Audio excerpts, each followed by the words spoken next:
Atom की बात करते हैं। एटम ग्रीक वर्ड एटोमॉस से लिया गया है, जिसका मतलब होता है अनकटेबल या अनडिवाइजेबल। अनकटेबल का मतलब होता है जिसको काटा ना जा सके, और अनडिवाइजेबल का मतलब है जिसको आगे डिवाइड ना किया जा सके।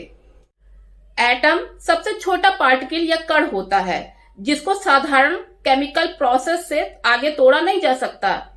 बच्चों, सभी पदार्थ या मैटर एटम से मिलकर बने होते हैं।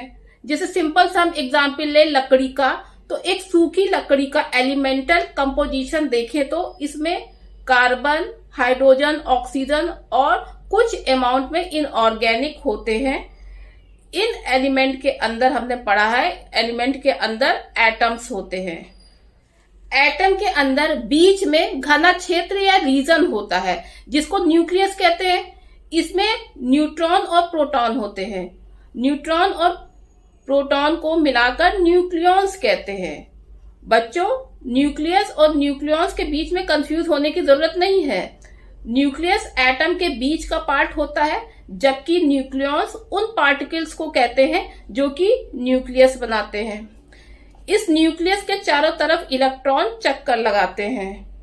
बच्चों, प्रोटॉन पे पॉजिटिव चार्ज होता है और जो न्यूट्रॉन होता है वो न्यूट्रल होता है, मतलब इस पर कोई चार्ज नहीं होता है।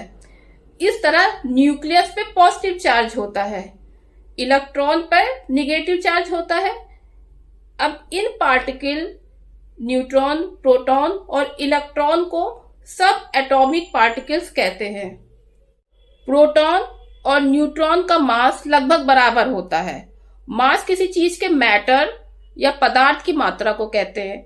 प्रोटॉन और न्यूट्रॉन का मास इलेक्ट्रॉन से लगभग 2000 गुना ज्यादा होता है। एक न्यूट्रल एटम में प्रोटॉन की संख्या इलेक्ट्रॉन के बराबर होती है। इस तरह पॉजिटिव चार्ज और निगेटिव चार्ज एक दूसरे को बैलेंस करते हैं।